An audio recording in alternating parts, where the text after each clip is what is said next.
What's up, Sneaky Nation? Sneaky P here, back with all the news after week 12 of our Los Angeles Crusaders franchise. It was our first game with our new sliders, and they seemed to go okay. The only big change I had from the sliders that had been posted was the running attack, and I was wondering if that would make a huge difference or not in terms of meshing with the rest of the sliders. As it turned out, Devin Golden had a horrible game, probably his worst game in his career. So it's a little concerning. I wonder if that's an issue. But on the flip side, Kaysen Dobbs did play solid. So it could have just been a random fluke game from Golden. It's nothing I'm going to change yet. We're going to give these sliders another week, and maybe we'll start making adjustments after that once we get a better feel as to what we need to do. Let's go ahead with new game prep, though. And apparently I forgot to show Chase Cross's injury last time, so I will also take a look at that. Again, I had been out of town for a week, so something like that slipped my mind, unfortunately. But here we go.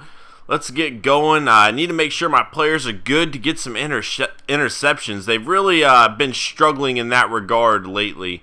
Dropping a whole lot of picks, especially LeJean Knight. We've seen him drop quite a few. And then Campbell's our rookie. He doesn't have great development trait, but definitely want to give him some time and hopefully improve him. He's definitely doing a good job in the sack game on cornerback blitzes. He's really kind of been unblocked. The offensive line doesn't really worry about him too much, I guess. Check out some draft stories, see if we have anything new here. Dreams of playing in the NFL are not over for Kentucky wide receiver Quintez Cousins. He'll enter the draft as a defensive back. Okay, that's something to keep an eye on. Tremaine Bryant set single-season record, completion record with 56 and blowout victory. Okay. We may have seen that one before. I'm not too sure. Moving forward, let's go ahead and check out the weekly awards, see what we got going on here, and then we'll go check out the injuries.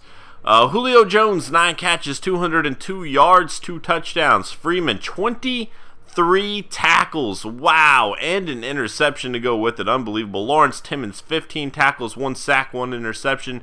And Andy Dalton, 35 of 48, 352 yards, 4 touchdowns, 1 interception.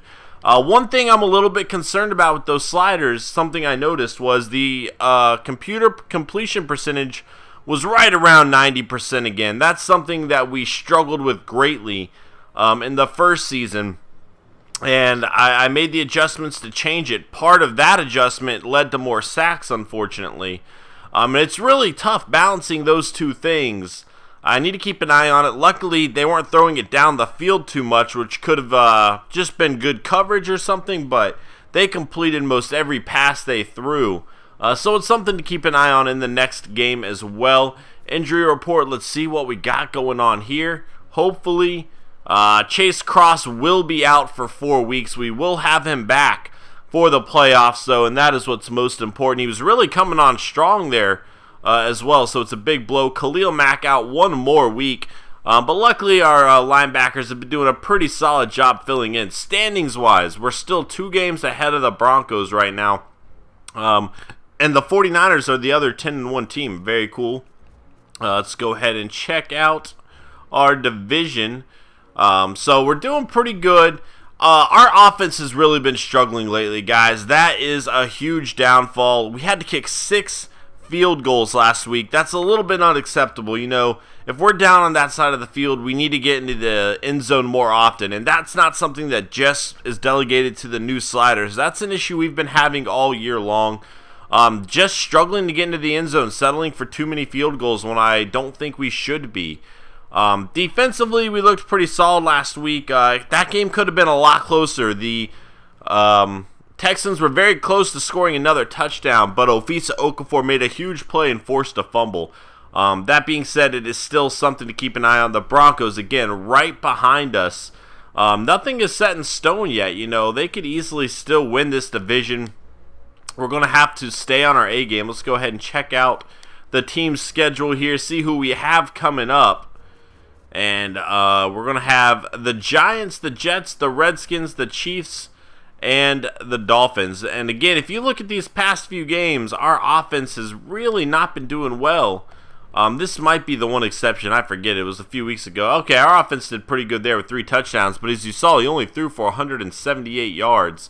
I know the Chiefs game, we settled for a lot of field goals, And, that's fine. That's good. But I'm still a little concerned. Again, only 168 yards there. So there was 2 straight games where he really was struggling passing the ball. We kicked 2 field goals there, and our defense put 6 points up on the board too. So 12 points from that 19, was not our offense. I mean, granted, kicking a field goal is offense too, but you guys know what I mean when I say that. We really need our offense to start getting into the end zone. Settling for field goals is not going to help us in the playoffs when the other teams are going to be able to take advantage of our defense, especially with these new sliders, man. Defense was a little bit more of a challenge in that last game. Again, going back to the completion percentage, and if I were to show you, let's go check out their stats. I don't do that in those videos, but I don't mind showing that here in a news video. Let's go ahead and check it out, and I'll show you guys what I'm talking about here. So let's see, where is it at? 20 of 25, 80%. So it wasn't 90. I was mistaken. But again, you also have Christian Ponder, who did make a pass. I don't know why it's not showing there. He did have a throw before he went down with an injury. But, 80% for a player of his caliber is pretty high, if you ask me. He did get that 1 touchdown very late in the game, and those yards are a little bit inflated by that 50-yard touchdown pass, but it's still something to be worried about. Arian Foster, 7.5 yards a carry, had a monster game against us. They didn't really hand him the ball too often. I don't know what was going on with that, why they chose not to do that.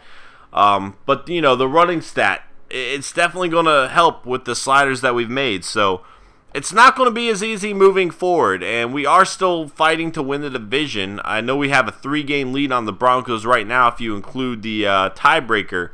But anything can happen, man, any given Sunday, especially if we're adjusting to things. So the season is still up for grabs. We need to continue this momentum that we have going on going into the playoffs, obviously. So we'll see what happens. Hopefully our offense can start gelling and we can get some touchdowns up on the board and go into the playoffs with some momentum. We'll do some scouting next week. We'll check out the stats in a future week too. We did that a few weeks ago, so everybody has a general gist of what that is. And again, yeah, I'll see you next time, guys. Thank you so much for watching. If you enjoyed, please hit that like button. It helps me out a lot. And yeah, later.